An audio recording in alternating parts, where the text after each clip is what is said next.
ഞാനൊരു സെഡേഷൻ കൊടുത്തിട്ടുണ്ട് സേതു, ഒന്ന് ഉറങ്ങിക്കോട്ടെ. വേറെ കുഴപ്പമൊന്നുമില്ല. ഇനിയൊരു കൗൺസിലിങ്ങിന്റെ ആവശ്യമുണ്ടെന്ന് എനിക്ക് തോന്നുന്നില്ല. പെട്ടെന്നുള്ള അകൽച്ചയല്ലേ. ശിവയെ ഇനിയും കാണുമ്പോൾ ചൈത്രയുടെ ഈയൊരു അവസ്ഥയിൽ നിന്നൊരു മാറ്റം വരും. അനിത ഡോക്ടർ പറഞ്ഞത് കേട്ടതും സേതു ഒരാശ്വാസത്തോടെ തലയാട്ടി. ചൈത്രയുടെ പനിക്ക് മരുന്ന് വാങ്ങാൻ അനിതയുടെ വീട്ടിലെത്തിയതാണ് സേതുവും ചൈത്രയും. കൂടെ ജാനുമ്മയുമുണ്ട്. അനിതയുടെ വീടും ക്ലിനിക്കും നവസിനടുത്ത് തന്നെയാണ്.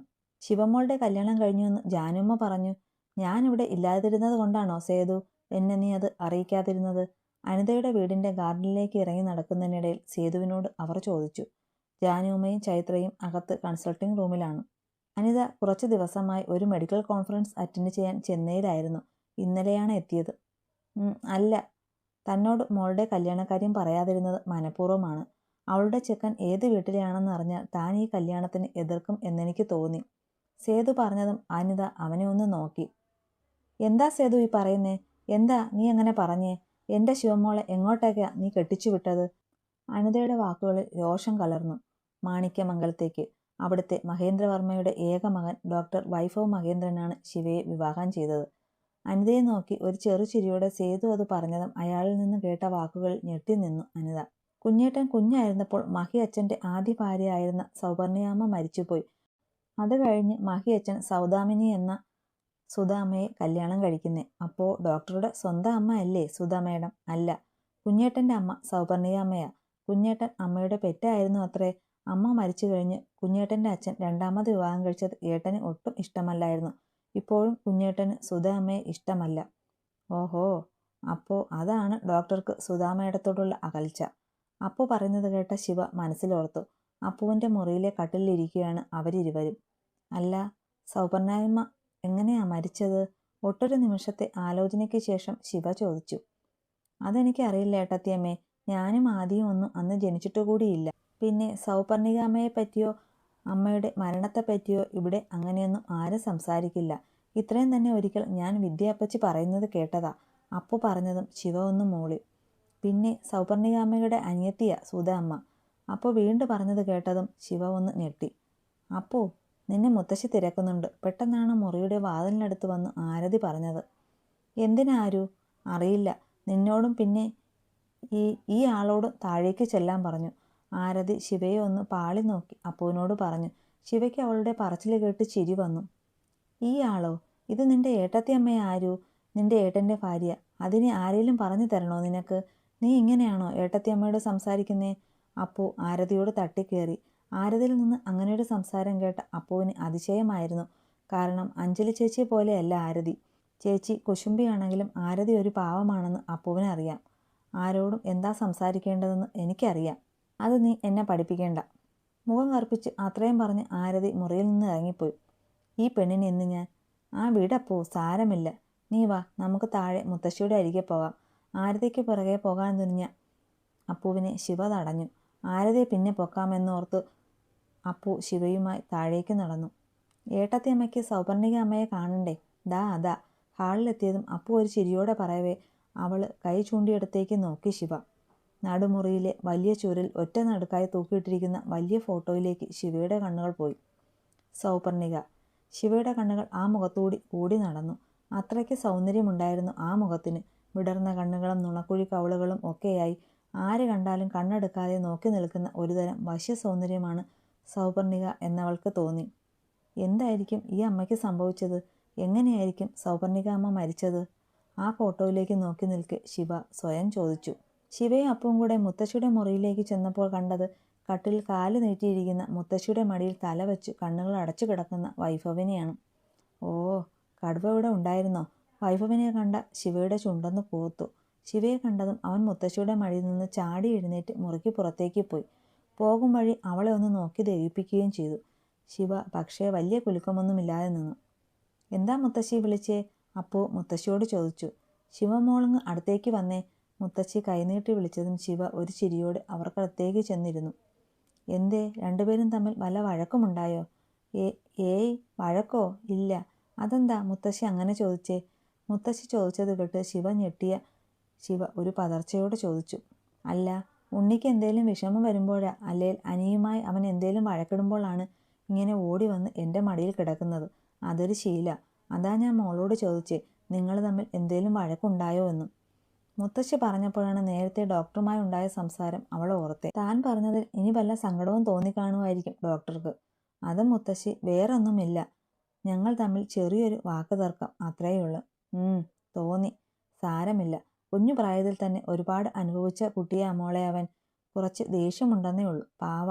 മോൾ ഒരിക്കലും അവനെ വിഷമിപ്പിക്കരുത് കേട്ടോ.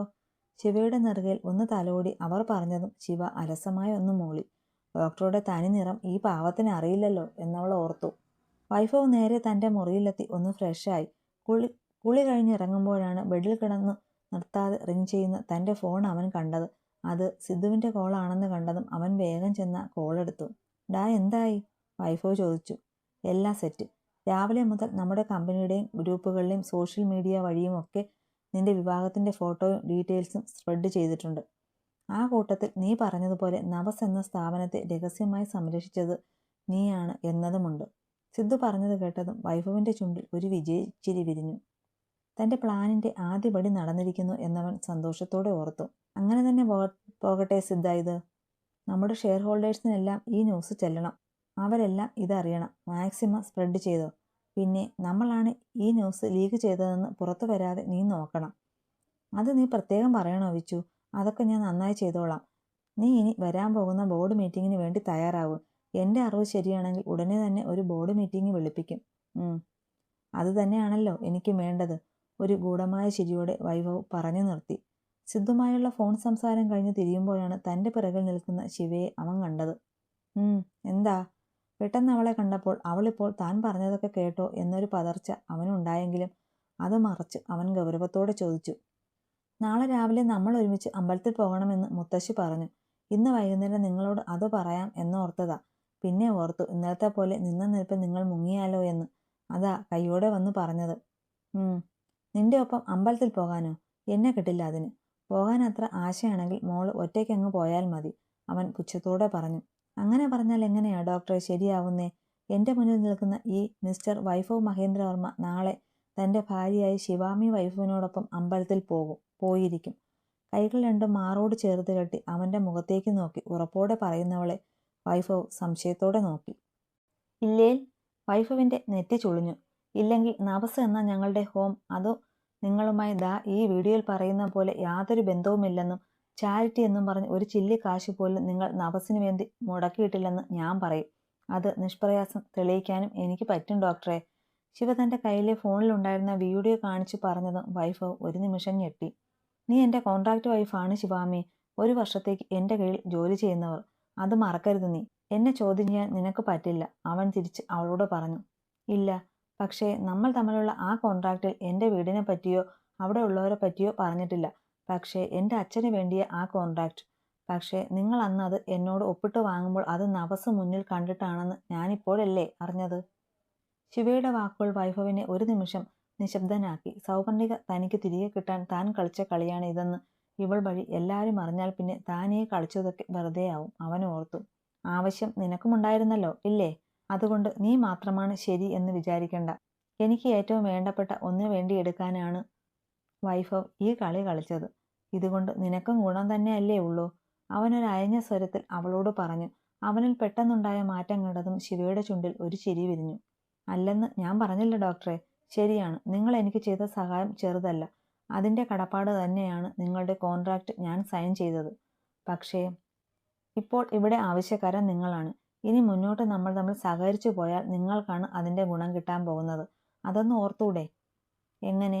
അവളൊരു ചിരിയോടെ പറഞ്ഞതും വൈഭവ് മനസ്സിലാവാതെ അവളോട് ചോദിച്ചു. സിമ്പിൾ. ഒരു നല്ല ഭാര്യയായി ഞാൻ 1 വർഷത്തേക്ക് അഭിനയിക്കുമ്പോൾ ഡോക്ടറിൽ നിന്ന് ഞാനത് തിരിച്ചും പ്രതീക്ഷിക്കും. അല്ലാതെ ഈ മുതലാളി ജോലിക്കാരി എന്ന ഈ ഇടപാട് നമുക്കിടയിൽ വേണ്ട. അങ്ങനെയാണെങ്കിൽ മാത്രം ഡോക്ടർ ആഗ്രഹിച്ചത് കിട്ടും. സമ്മതമാണോ? അവൾ ചോദിച്ചതും വൈഭവ് ഒരു നിമിഷം ആലോചിച്ചു. അവളെ പിണക്കണ്ടെന്നും തനിക്ക് വേറെ ചോയ്സ് ഇല്ലാത്തത് കൊണ്ടും തന്നെ സമ്മതം എന്നവൻ പറഞ്ഞു. നീ പറയുന്നത് ഞാൻ കേൾക്കും. അതുപോലെ എനിക്ക് വേണ്ടത് കിട്ടാൻ ഞാൻ പറയുന്നത് നീ കേൾക്കണം. നിന്റെ ഈ തർക്കുത്തരവും തട്ടിക്കേറലും എൻ്റെ അടുത്ത് ഇറക്കാൻ പാടില്ല. You got it? Okay, deal. വൈഭവിൻ്റെ വാക്കുകൾക്ക് ശിവ ഉറപ്പ് നൽകി. അവൾ കൈനീട്ടി. അവളെ ഒന്ന് നോക്കി അവൻ ആ കൈയിലേക്ക് തൻ്റെ കൈ ചേർത്തിട്ട് നേരെ ഡ്രസ്സിംഗ് റൂമിലേക്ക് കയറിപ്പോയി. ശിവ കുറച്ചു മുമ്പ് നടന്ന കാര്യങ്ങൾ ഓർത്തു. മുത്തശ്ശി ഡോക്ടറെ പറ്റി കുറച്ചു കാര്യങ്ങൾ പറഞ്ഞു. കുഞ്ഞുനാളിലെ അമ്മ നഷ്ടപ്പെട്ട മകനെ പറ്റിയും അച്ഛൻ്റെ അവഗണനയും പിന്നെ അമ്മയുടെ അനിയത്തി അച്ഛൻ്റെ രണ്ടാം ഭാര്യയായി വന്നതുമൊക്കെ. എല്ലാം കേട്ട് കഴിഞ്ഞപ്പോൾ തൻ്റെ മുന്നിൽ ഈ കാണിക്കുന്ന വൈഭവന് മറ്റൊരു മുഖം ഉള്ളതുപോലെ തോന്നി. ഡോക്ടറുടെ അമ്മയുടെ മരണത്തെപ്പറ്റി ചോദിക്കണമെന്നുണ്ടായിരുന്നു. അപ്പോഴാണ് മുത്തശ്ശൻ കയറി വന്നത്. പിന്നെ ആ സംസാരം അവിടെ നിന്നു. മുത്തശ്ശനോടും മുത്തശ്ശിയോടും സംസാരിച്ച് ആ മുറിയിൽ നിന്നിറങ്ങിയപ്പോഴാണ് ഫോണിൽ ഒരു മെസ്സേജ് കണ്ടത്. അതയച്ച നമ്പർ മനസ്സിലായില്ല.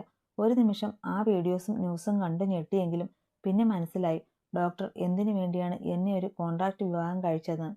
ഇതിനെപ്പറ്റി ഡോക്ടറോട് സംസാരിക്കാനായിട്ട് റൂമിലേക്ക് ചെന്നപ്പോഴാണ് ഡോക്ടർ സിദ്ധാർത്ഥ് സാറുമായി ഫോണിൽ സംസാരിക്കുന്നത് കേട്ടത്. അതോടെ ഉറപ്പിച്ചു സാറിന് നഭസ് എത്രത്തോളം ഇമ്പോർട്ടൻ്റ് ആണെന്നുള്ളത്. പിന്നെ ഒന്നും നോക്കിയില്ല. കഴുത്തിൽ കിടക്കുന്ന ലോക്കറ്റിൽ പിടിമുറുക്കി സാക്ഷാൽ മഹാദേവനെ മനസ്സിൽ വിളിച്ചു പ്രാർത്ഥിച്ച് ഡോക്ടറോട് നേരിട്ട് സംസാരിക്കുമായിരുന്നു. ഒന്ന് അറിഞ്ഞു നോക്കിയതാ. പക്ഷേ പുള്ളി ഇത്രയും പെട്ടെന്ന് സമ്മതിക്കുമെന്ന് ഓർത്തില്ല. എന്നെ കുറച്ച് വിഷമിപ്പിച്ചതല്ലേ. ഇനി ഞാനും ഒന്ന് നോക്കട്ടെ ഡോക്ടറെ, തന്നെ ഒന്ന് പൊട്ടിക്കാൻ പറ്റുമോന്ന്. മുണ്ടിൽ വരുന്ന കള്ളച്ചിരിയോടെ ഓർത്ത് ശിവ. തൻ്റെ ലാപ്ടോപ്പിലെ ഫോട്ടോസും ന്യൂസുമൊക്കെ കണ്ട് ഒരു നിമിഷം നിലതെറ്റിപ്പോയി മീരയ്ക്ക്. അവൾ ആ ലാപ്ടോപ്പ് എടുത്ത് നിലത്തേക്ക് ആഞ്ഞെറിഞ്ഞു. ഇല്ല ഇല്ല വൈഭവ്, ഈ കല്യാണം ഇതൊരിക്കലും സത്യമല്ല. നീ എന്നെയാ സ്നേഹിച്ചത്. നിനക്ക് എന്നെ മാത്രമേ സ്നേഹിക്കാൻ പറ്റൂ.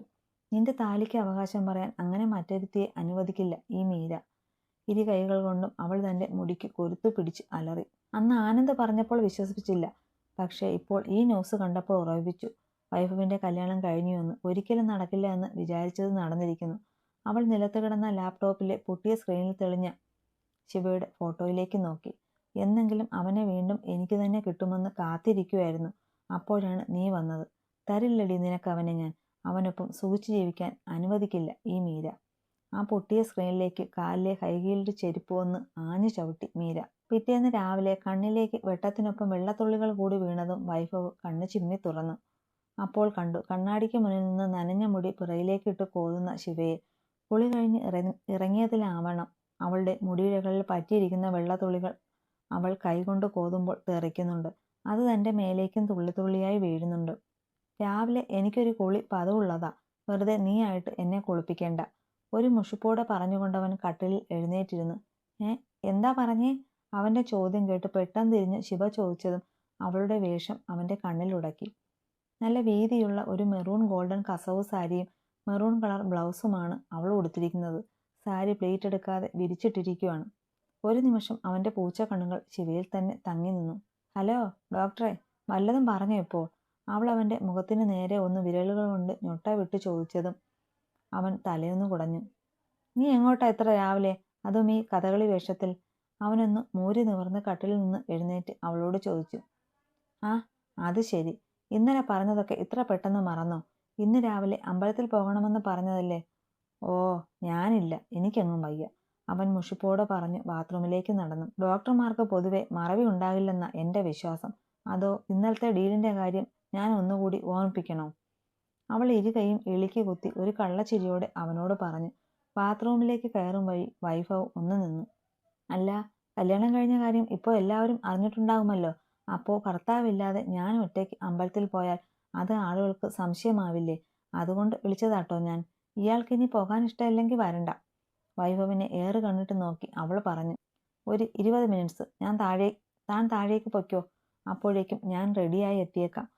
ഒന്ന് തല പിറകിലേക്ക് തിരിച്ച് അവളെ നോക്കി അത്രയും പറഞ്ഞ് അവൻ ബാത്റൂമിൽ കയറി വാതിലടച്ചു. അങ്ങനെ വഴിക്ക് വാ മോനെ ഡോക്ടറെ. തന്നെ നല്ല പാഠം പഠിപ്പിക്കാൻ പറ്റുമെന്ന് ഞാനൊന്ന് നോക്കട്ടെ. അടഞ്ഞു കിടക്കുന്ന ബാത്റൂമിൻ്റെ ഡോർ നോക്കി ചിരിയോടെ ശിവ പറഞ്ഞു.